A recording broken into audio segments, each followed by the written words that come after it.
What's up? What's up? What's up, everybody? This is Isaiah, one half of your homeless heroes. All right. Main is being the sleepless hero right now, or sleeping hero. Been working real hard lately, so I'm going to man the ship today and bring you guys live. And we're going to discuss the topic of why we document acts of kindness towards the people in the homeless community. This is big. When we first started this mission, we did not. We know how social media is. Social media is a place where you're going to get a mixed multitude of individuals. In other words, whatever content that you create, there's going to be a lot of individuals, even though they view it, that are going to be very happy and very supportive and put positive comments up and glowing reviews and comments. And then there's going to be a large community of individuals that are keyboard tough guys, or that's going to say negative things or express negative viewpoints towards certain content as well. The great thing about social media and the internet is you have the right and reserve the right to do that. All right, but you also have the right to reserve the right to be able to swipe, and just say, hey, you know what, this content isn't for me. But when we started doing this, what was interesting is that I never would have thought that in doing something so positive and so influential and so encouraging and so helpful to people that you would receive any negative comment. I mean, we're not begging folks for money or for resources. It's just us going out and us showing the kindness. And this live is more so to address the individuals who have comments that say things like, we did one before where we're talking about people should just get a job. That was the first stream that we did. Why don't they just get a job? And then we had a whole live stream. You guys can go through our collection. That isn't many of them. It's just our third one. But discussing why exactly homeless people don't get a job. There's a lot of mitigating factors behind it. It's not as easy as all that in 2024 of getting and securing employment.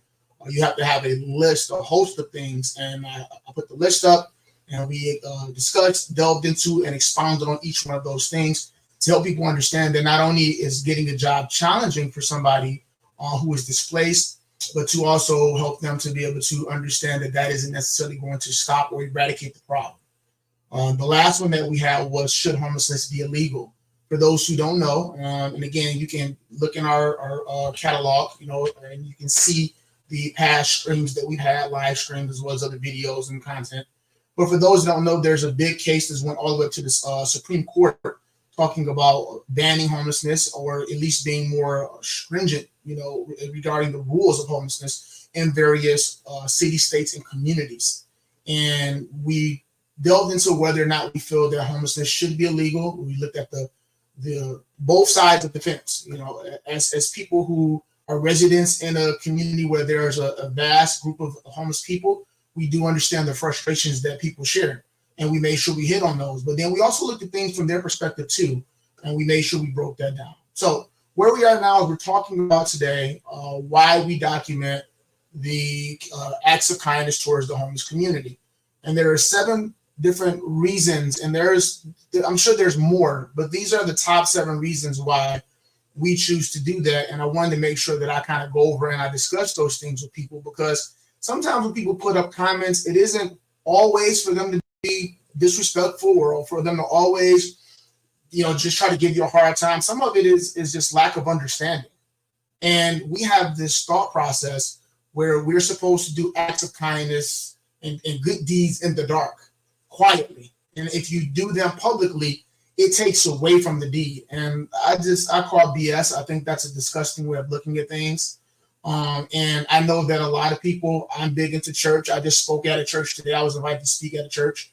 And a lot of times people that's religious, or spiritual, they'll reference different scriptures of the Bible to support what it is that they feel to be true. But if you actually study those and look at the context, it is a very different than what people try to use.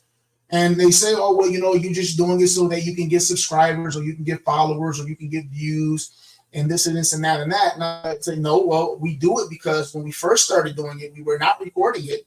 And then people were intrigued by what it was that we were doing, and they wanted to have a better knowledge and understanding about this community. And as people, we're visual people, right? This is the reason why we come on and we watch social media and we don't listen to it. We're visual people. We like to see what's going on. We want to see those interactions, those heartfelt moments and things like that. So number one is inspiration. All right. So inspiration is the first reason why we do this. It's to inspire other individuals to be able to go out in their own collective communities and to be able to do this. We want to show you that it doesn't take much. Listen, we don't have any budget. We don't have any sponsorship currently, right? We don't have any resources. And if you understood how taxing and challenging this is on us, to be able to continue to do, you'd ask, why do you continue to do it?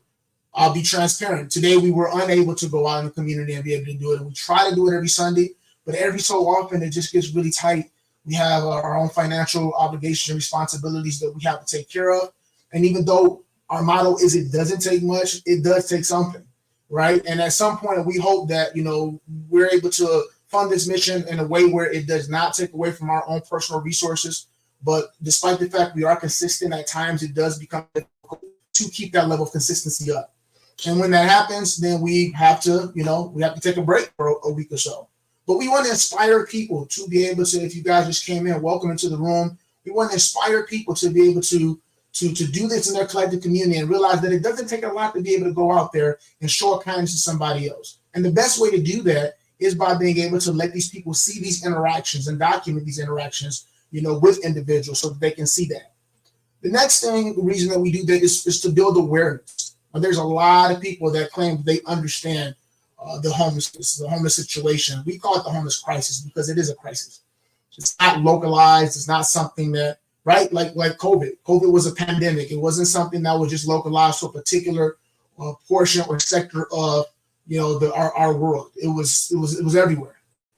And in the United States, particularly, this is an epidemic. It is one that is growing large in part to a lot of other mitigating factors that is not because of just addiction or because of people being lazy, but there's a lot of things, the cost of living increasing, and so many other things that I'm just not going to get into today.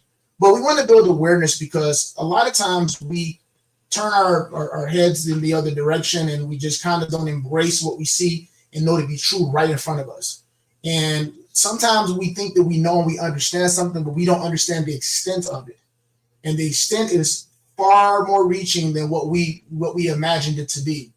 And I will admit being one of those people because I've always knew that there was, a homeless issue in our town, right? But I hadn't seen it firsthand. So the documentation that we're doing, it allows people to be able to get an up close look at it without actually going out there in the streets and being a part of it. And even though people want to help, different people have different levels of comfort as relates to helping. Some people want to be boots on the ground. That's us. We want to be out there. I want to be boots on the ground. I want to be out there. I want to be helping. Some people want to fund. Some people want to help. We'll make food for you. We'll donate. There's different levels of help that people want to be able to give, but they have to have that awareness first so they can understand exactly what it is that is going on and how deep that situation is. Number 3 is to humanize them. Now, we've heard before that, these are people in their worst positions in life, and why would you record and you're dehumanizing them. And I say that's backwards. We're actually humanizing them. A lot of people pull up at the stoplight and they'll see a homeless person holding a sign. And they'll see that person, and then rather than even in the person will wave, and they're waving because they want to be seen, and most likely it's because they want some type of help. Most times it's financial. And we'll kind of glance at them, and then a lot of people kind of turn in the opposite direction, because they know they don't have anything or they have no intentions on being able to help that person. We want to humanize these people. You'll be surprised. We go out there with these spaghetti dinners and waters or sandwiches or whatever it is, or clothes that we go out there with. A lot of these people are just happy to have a conversation with a person who is not homeless. They just be seen. They say, hey, listen, you came out here, You came all the way down here because we're expanding our reach and our mission. Where my focal point is not just people on top, excuse me, but I'm also trying to go underground into the tunnels now. I'm trying to go down there, and I want to, give a light to those people who are buried underground. Well, not buried, but hiding underground for various reasons. Some of them are underground because of and we don't get a lot of rain here, just so you know. So it's a pretty safe bet, here in Nevada and Las Vegas, for them to be able to go down there, because there's so many aggressive sweeps above ground with the police that they just make them move their stuff, and they get tired of it, and the police don't go into the tunnels. They're not permitted to do so. So it's a safe bet because they don't have to worry about constant relocation. They don't have to worry about being out in the open.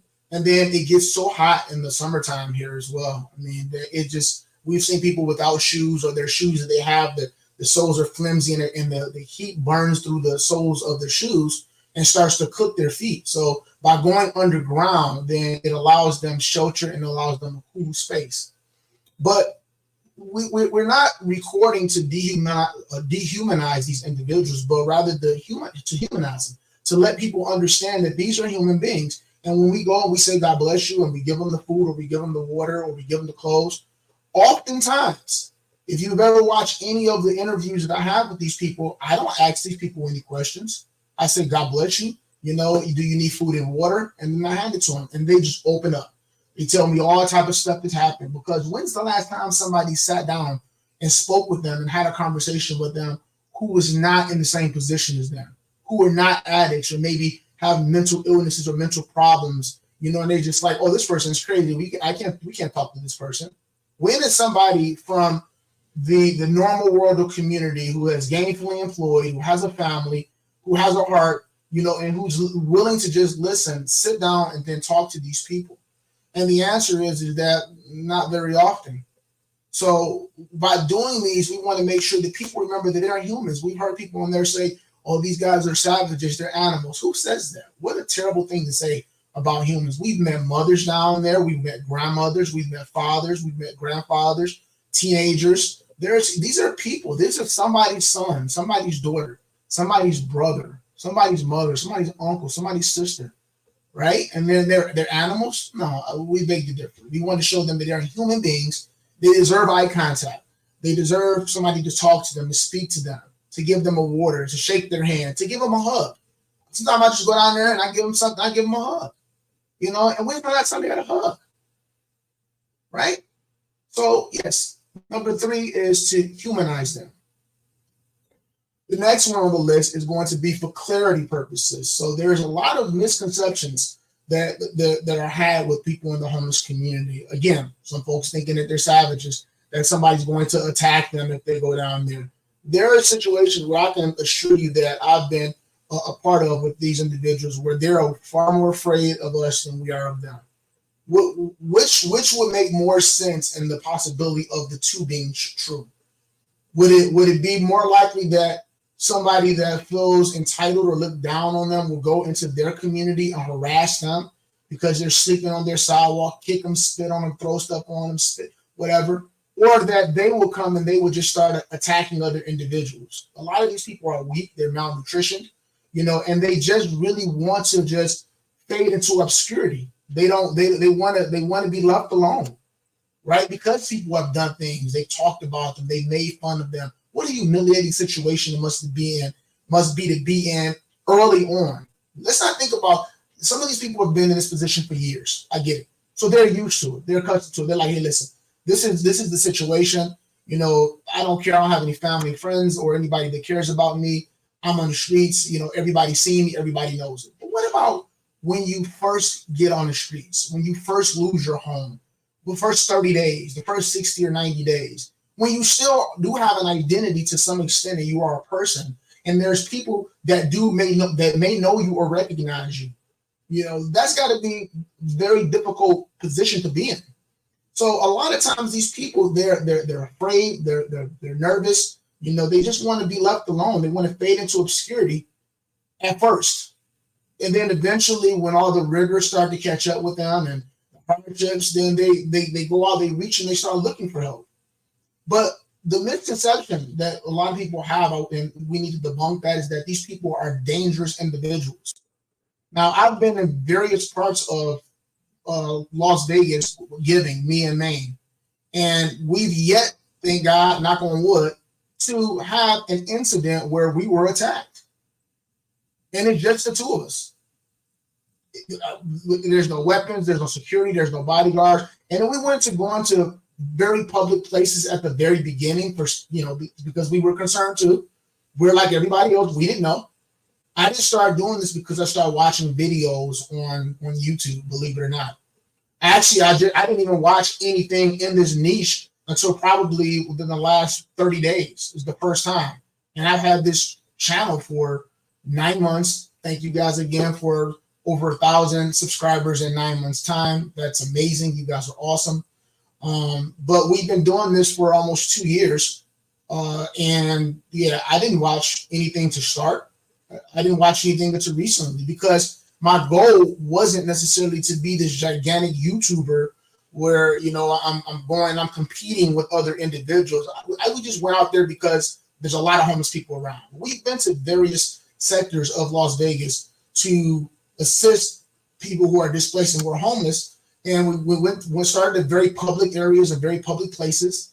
And then eventually we started to venture off into a lot more secluded places because those were the ones that, those are people that we felt really needed the help more. Those are the people that every now and again, when we were coming home today, we saw somebody pull up, they roll down their window and they were right on a public street and they were giving some water, some food or something like the car to a couple homeless people.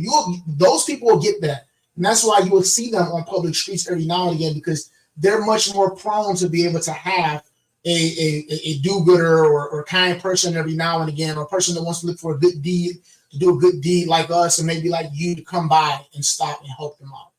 But the people that's in the back alleys, the people that's, the reason they're there is they're trying to hide from the police, but also in doing so, it takes away their opportunity to be seen.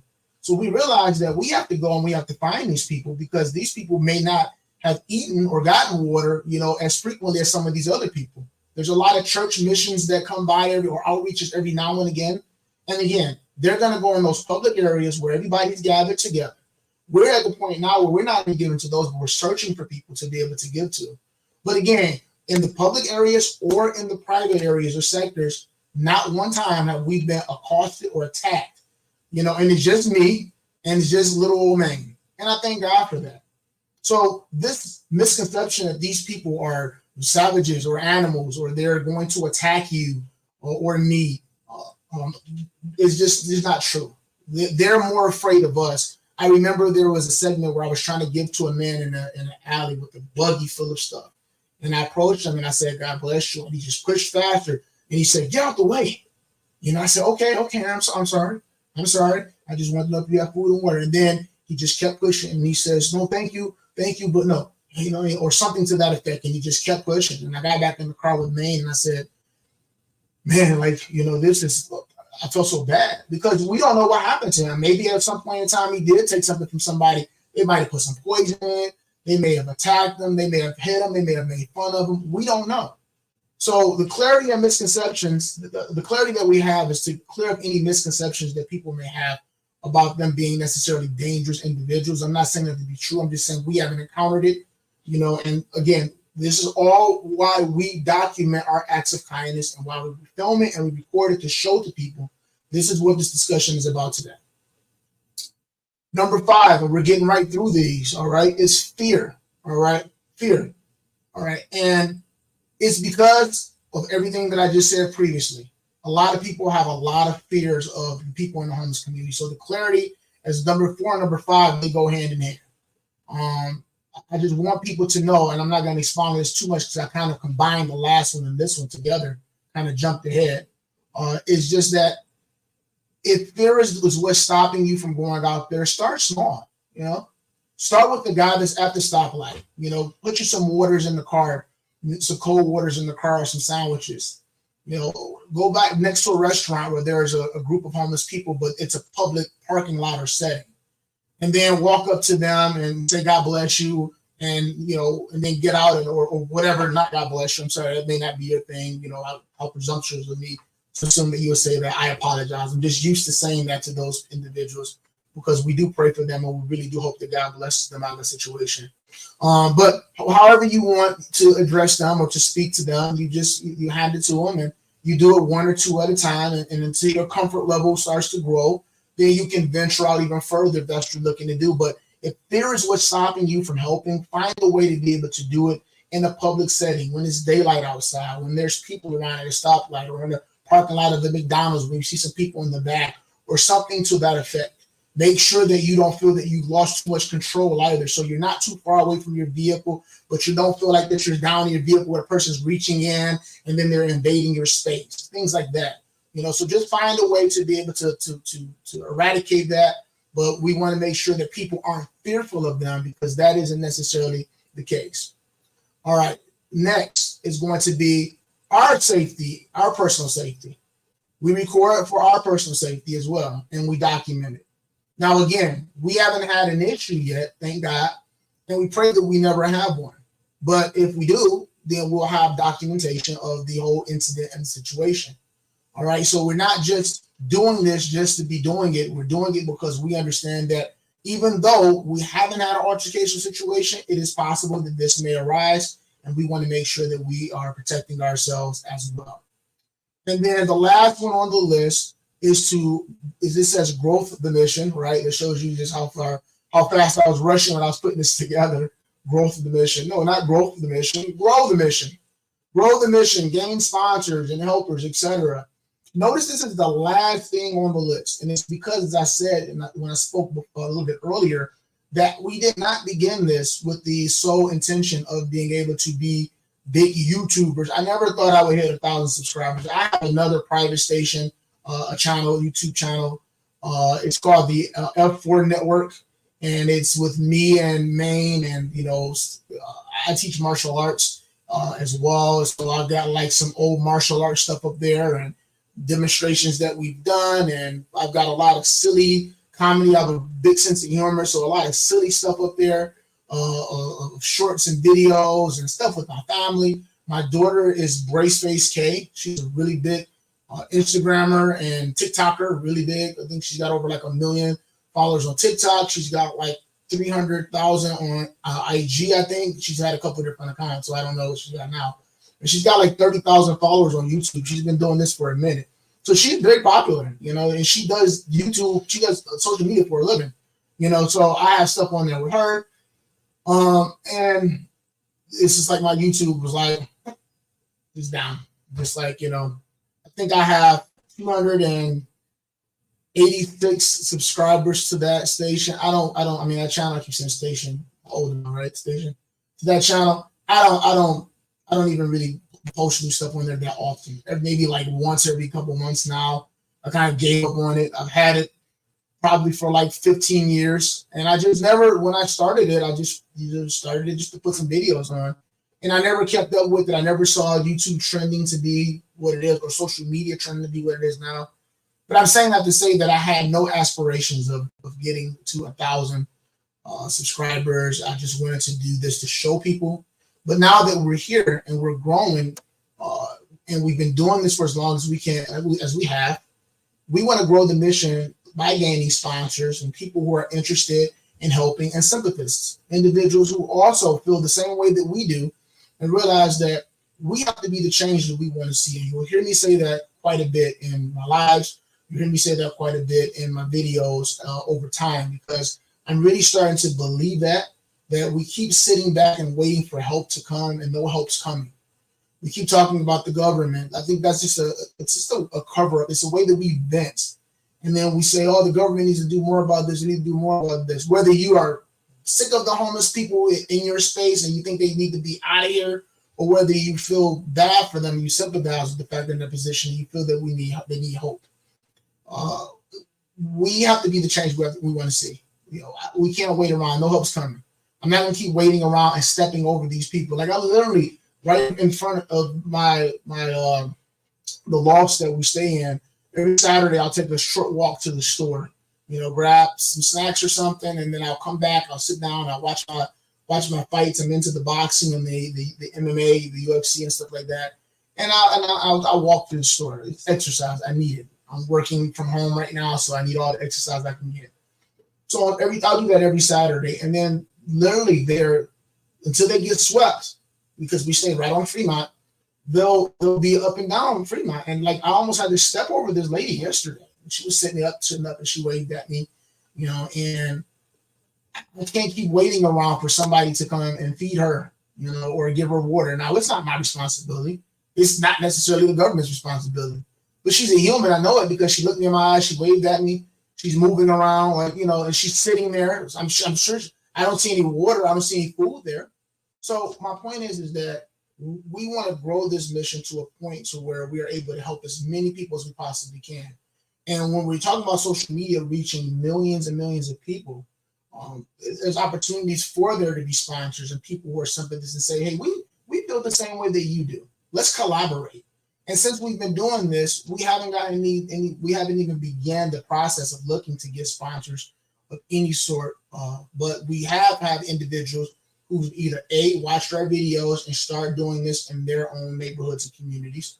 Okay, so we've already accomplished the primary goal of inspiration, which is the number one. And they attribute it largely to seeing us do it and realizing how easy it is to do. We've had individuals who wanted to come and help us out with our mission. All right, that goes to the growth of the mission. And it was either from seeing our videos or we documented something and then we sent it to them and they said, this is super cool. So in at least 2 or 3 of our segments, you will see us with Tony. He was just my Uber driver. One time I needed an Uber and him and I started talking. And then he's like, oh yeah, I like to do this on holidays myself. So every holiday he'll go out and do it. And then we start doing it together. Helpful for me, helpful for him, helpful for everybody. Because now we're talking about feeding like 100 people in one setting versus just feeding maybe 50, 60, 70 or 75 people. Then he has a friend who used to live in Chicago who's moved down here. He does that. He used to do it in Chicago, but he didn't know anyone that did it here. So then in one of the segments, you see all of us together. I have a relative that I sent one of the videos to, and he saw it and he wanted to donate blankets and help out. So in one of the segments, you'll see him. So just in that alone from us documenting. Now, these same individuals, I could have told them that I did this. I could have told them. And I guarantee you it would have the same effect that it has when they see it. My church is aware that we do this.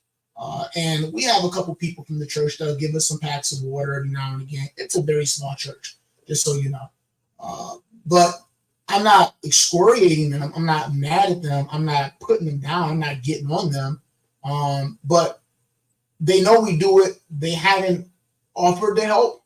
Maybe financially, the church isn't in a position. That's another topic for another day. But I guarantee you that if I show them the mission, because I showed the bishop one time, this is what we do. And when he looked at the videos, everything was different. He's like, oh, wow, I didn't understand the depth of it. And then he started talking in church about it, with the congregation. That wasn't why I showed it to him. I just posted it so he can see some of the good and the work that we do, the philanthropy stuff that we do. And then that's when we started getting some of the donations from some of the people in the church, just because they were able to see we're visual people. So we want to grow this mission and gain sponsors, get helpers. And the less resources we have to use of our own, then the more people that we're able to affect and help and reach over time. So these are the reasons why we document acts of kindness towards the homeless. I know that there's a lot of people that give us flack about this. If you're doing it and it's a good deed, it's still a good deed. Just because we recorded it doesn't take away the fact that the deed was good and that it was pure and that it's done out of the kindness of our heart. Do you think that person's stomach, when they get that food in it and they haven't eaten, do you think that they're bothered by the fact that we're recording it? Do you think that person is drinking? No, they're not, because now we can go back and we can share this with people and people can say, oh, wow, that's awesome what you're doing. That's terrible what's going on. And then it puts us in a position to potentially help even more people down the line, them included, right? So this is significant. One of the episodes we recorded, the segments that we recorded, we were able to use that footage. There was a displaced man, brothers. One name was Andrew, I believe, and the other name was James. And the situation that occurred was Andrew came down on vacation here to Las Vegas, and he was down here for maybe like supposed to be for like a week or so. Well, he fell ill while he was down here. I think he had a colostomy bag or something, and I think something happened where it had got infected or something happened. But he ended up having to go to the hospital, and he had to have a major surgery. And then it turned from him being on vacation for 1 week to him being down for 3 months. At this point in time, I believe they were from Virginia. He had lost his job at this point in time. The boss tried to hold it for as long as he can, but he's stuck down here now. So he has all of his financial resources been expended. Remember, he only was down here for a week on vacation, and now he's down for 3 months. He had to call his brother James. His brother came right down here, took the savings that he had so that he could come down here and be by his brother's side. They ended up going through those savings, and then James had no savings, and both of them lost their jobs while they were down here. So then they were stranded. That's their homeless story. I ran into them, while helping them, gave them some food, gave them some clothes. This is in one of our segments for sure, and told them that I'm going to see what I can do about helping them. I don't have any money, but I said, let me see what I can do. So I decided to go on, start a GoFundMe. I didn't tell them this because I didn't know what I was going to do until I left and looked at the footage and saw what I could potentially do with it. I started GoFundMe, and I had a very small following at this point in time. Like, our Instagram accounts are very small. Those are newer, and TikToks as well. The YouTube was what we had the most, the longest, and is what we post on the most. I went on my personal Instagram, which again isn't that big. I don't spend a lot of time posting on social media, contrary to popular belief. And I put up the video and the GoFundMe. And I think I forgot to put the exact link up. I just put that we were doing GoFundMe. And somebody saw it, someone who's not even my friend on Instagram, or they wasn't at the time. And they said, hey, you forgot to share the link. And I said, well, I don't really know how to do it. And she walked me through it. So I shared the link.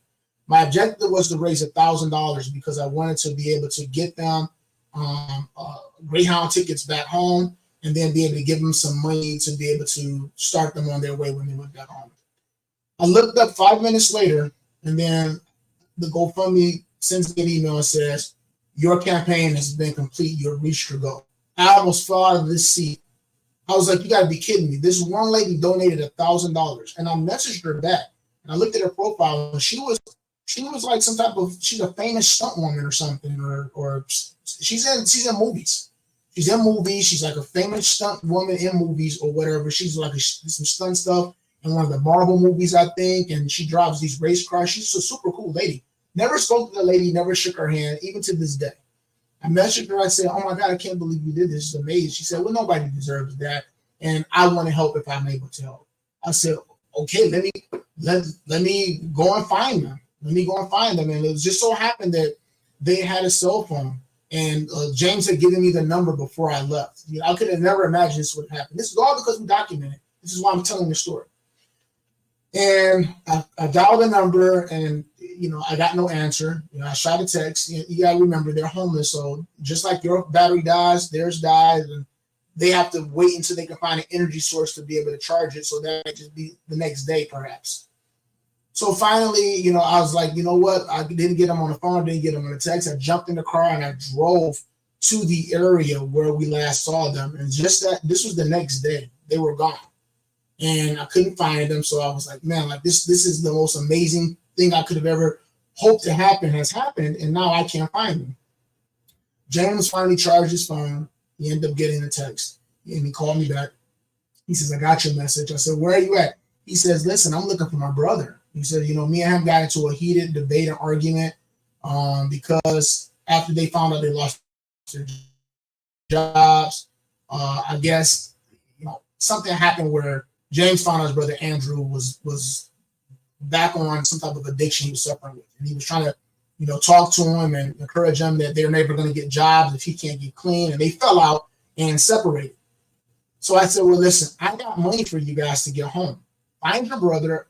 I got the money. We want to put you guys back on some Greyhounds or something and get you guys back home and help you start your new life. And I said, spend the next day or so to be able to do that. He says, okay.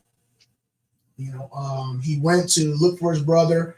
I was getting ready to go out of town with Maine to do a overnight stay and meet, with her family for something. And I said, when I get back, we'll get together and we'll get this situated. So I got back, and he said he has found out that his brother had abandoned him. His brother had found provisions of somebody that was going out of town, and he hitched a ride with him and then left James, who came down here to help him out and expended his resources, left him here in Vegas by himself to basically rot and die. So that was a very terrible situation and story, but that's just more hope that we can get up to James. So the lady said, hey, listen, I want to get him off the streets, while we're waiting to get his tickets and stuff. So she said, hey, listen, let's do this. Let me get him an Airbnb. So she ended up getting him an Airbnb room for like 4 or 5 days. We had to wait for the money from GoFundMe to clear. I didn't realize it takes like 3 to 5 business days, believe it or not. But yeah. So while we were waiting, she put him up in a hotel room. She DoorDash and Instacart him food over every day. This lady did every day, 2 or 3 times a day. She just sent them food over there, hot food to eat, plus Instacart food for him to put in this little mini fridge. This was amazing, all because we documented this and we would put it online for somebody to see. Then she said, hey, listen, forget a Greyhound. He has ID, right? I said, yeah, he actually has his ID. We're going to get him a plane ticket instead. Ask him where it is he want to go. I got back with him, talked. I said, hey, listen, you going back to Virginia? Nothing in Virginia for me. My brother betrayed me. He left me. He won't answer my calls. I was a day worker down there. I lost my job down there. I'm probably not going to be able to get it back. He says, listen, I'll be real. I've been researching Florida. Florida has one of the best, the most progressive homeless programs for people that's homeless. They just spent millions and millions of dollars on new shelters. They have these reforms they're trying to do and help the homeless individuals. He says, I think that to get a restart, that's going to be my best place to go, my best way of being able to handle this. We got him a ticket to Florida. We put him on that flight. I took him to the airport. I dropped him off. I took the money that was left, because she got the ticket separately. So whatever money that was left that wasn't spent, I took it. I put it in the envelope. I gave it to him, and then I said, "This is from her. God bless you. We wish you luck." He got on that plane and he went to Florida, started a new life. I called him up. All this stuff is documented in our. You just have to look through our videos and do our shorts. And I called him up to do a checkup, maybe a month or 2 after that. He had already found a job. He was working at a job. He had met somebody, a friend of another one of his coworkers, a guy that he became friends with, and he says that they were looking to rent a place.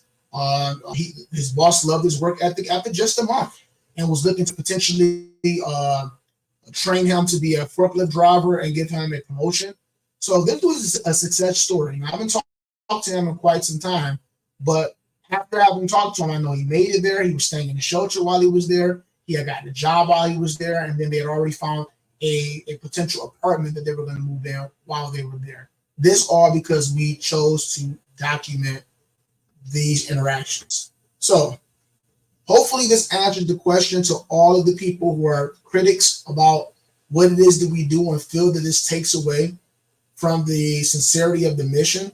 I just don't believe that to be true. I believe that you can do good things and then it comes from a good place, and that you can document this and then people can see it and it can inspire them or at least encourage others as well. We do realize that there's a lot of people that's going out there giving money. They're going out there for clout. They're going out there to be able to try to get people to say, hey, look at me, I'm a good person, I'm a big shot, whatever the case is. And coincidentally enough, which is funny, those are the people with the biggest followings. So I look at the people who sit there and they look at us and they say, what are you guys doing? Why are you doing this? And they give us a hard time or put negative comments up. And I say, you do realize we're a small channel. So number one, what that means is that if you comment, I'm going to read them. I get my daughter's like that. She has a big channel, right? But she reads her comments. She takes it personally. I knew that when we started social media, we would get comments. And there are not a lot of them. There are few and far in between. We get much more positive comments, much more people that are supporting us, and which we appreciate. But by being a smaller channel, I get a chance to read these comments, and I read them, and I'm always stunned and perplexed and scratch my head when I see the negative comments come through about why we do this. And I say, there's a guy right over here. He has a channel where this guy has a million followers or 500K followers. These people are giving food out. They're doing all type of stuff, and I'm like, I'm sorry, I'm not giving food. They're giving money out. We never give money out, So if people do have a habit and they do have addictions, which a lot of folks believe to be true in the homeless community, we're not funding it. We're not going to help fund the addiction. I'm not walking giving people $500 or $1,000. I'm not saying that's not going to happen someday. I'm not saying those people are giving it to them, that they're not using it for positive purpose or to be able to enrich their lives. I'm saying that it seemed like it would be more logical under those situations and circumstances for some of the comments that we read and we see, than for us just giving people food and water. But they say, well, if you're doing it because it's sincere, why do you report it? Well, hopefully this short live explains it, why we document and record it. This is just our third live, so we don't have all the fancy technical gear that a lot of people have. So bear with us. We'll get there over time, right? But hopefully this does shed some light on why we do this. These 7 things are the primary reasons why I feel it to be important to do this, because I want to inspire others. We want to bring awareness to the situation. We want folks to know they're human. We want to clarify any misconceptions that people may have. Let them know that they should not be afraid to be able to help. Make sure that we're safe ourselves while we're helping by documenting this. And to be able to grow the mission, and make sure that we're able to get more helpers and more people to assist us in the future, so that way we can reach out and we can help more individuals. Thank you so much for your time. I appreciate you guys spending your day with us. And again, if you have any comments to share, I'm going to read them. Now you know it, right? I'm going to read those comments. So please go ahead and drop those comments. Also, make sure that you drop comments of any future discussions or topics that you'd like us to cover over time, and we'll make sure that we address those things in our upcoming live streams. We try to shoot our streams on every Sunday. That's the best day for us. That's the day that Maine's off work, whenever she's not asleep or cooking, right? And then also the day that we typically go out and we do our mission work. We like to look at this as being our mission, our ministry of giving and helping those.